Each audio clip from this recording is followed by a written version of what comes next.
Really, Google Glass, one of the most interesting things about it is it's the first foray into wearable technology that sits on our heads, so a real headset style device.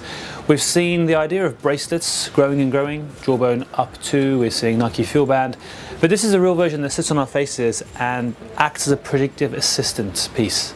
We're seeing a real growth in predictive assistance, so products that begin to understand you and I better than we know ourselves. So you start checking into places, you start moving around places, it understands where your home is, where your work is, and actually what you like to do when.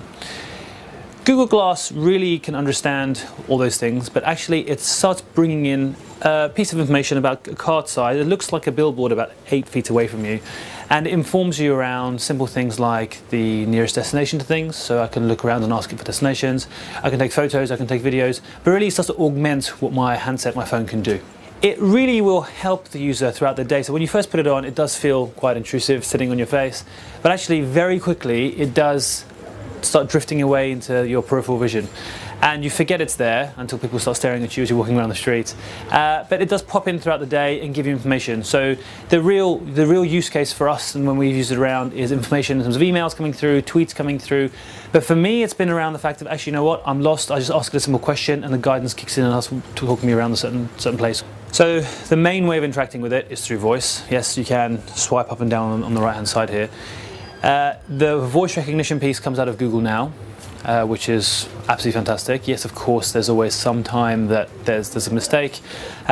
We found that actually it's worked quite well with accents, working all the way from Spanish to Scottish. Yes, again, there's some points where it kind of makes some mistakes.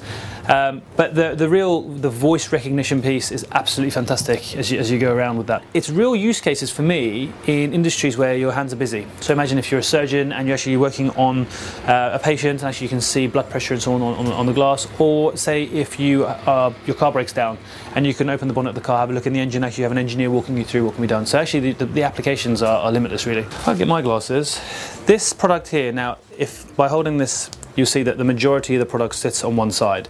Again, this is great product design, but it's 2.5, 3 years old. This product, now, imagine, and I know Google are already talking to the likes of Ray-Ban and other companies, I'm sure.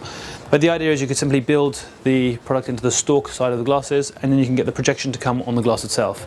In terms of an acceptance piece, that becomes far more acceptable for people. But above and beyond that, in terms of people being more comfortable to wear it and walk around the street with it, it just makes more sense. This to me is something that I believe we'll look back on in 10 years' time and wonder why on earth we had it on our heads.